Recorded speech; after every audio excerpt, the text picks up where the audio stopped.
চাষ করতে পারে খেজুর আমরা গাছ চাষ। রেড সির উদ্দেশ্যে যাচ্ছি একটা মরুভূমির ভিতর থেকে। লোহিত সাগর, লোহিত সাগরের উদ্দেশ্যে যাচ্ছি। আর এটা আপনারা যেই দেখতে পাচ্ছেন সাগরে অনেক মরুভূমি, ইতিহাস। মানে সম্পূর্ণ হচ্ছে সিলেকশন বালি। এই বালি যদি আমাদের এলাকায় থাকতে তাহলে সভাপতি সেক্রেটারি রেগুলার বেচা কানাডা চলে যাইতে, তাদের বেগমপাড়ায় একটা বাড়ি থাকতো। এটা হচ্ছে চিরন্তন সত্য।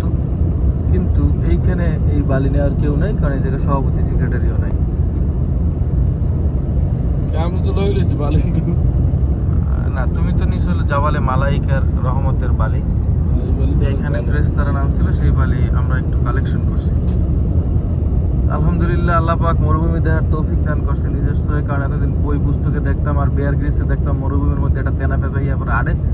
কিন্তু বিষয়টা হচ্ছে কি, আর মরুভূমির মধ্যে আমরা তেনা পেঁচাই নাই, কিন্তু গাড়ি পেঁচাইয়ে যাইতেছি। এদের মধ্যে যে গরম, হ্যাঁ, যদি কেউ মনে করেন শাস্তি দেওয়ার ইচ্ছে, তাহলে আইন নেওয়ার এখানে সাজিয়ে দিতে হয় যে তুই 2 কিলো 8টা তো তোর এবার গাড়িতে উঠো।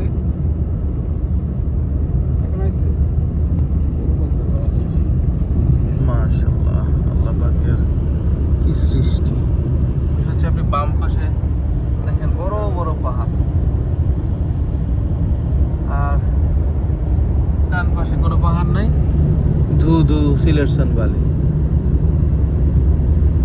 এই সৃষ্টিলে চিন্তা করলেই যে আল্লাহ পাক আছে, সৃষ্টিলে একটু চিন্তা করলেই বোঝা যায় যে আল্লাহ পাক আছে। ওইগুলো কি উঠ ভাই? না না, অনেক গাছ, খেজুর গাছ। মাশাআল্লাহ, আমরা এখন রেড সির উদ্দেশ্যে যাচ্ছি। ওখানে যাওয়ার পরে আবার আপনাদের সাথে কথা হবে।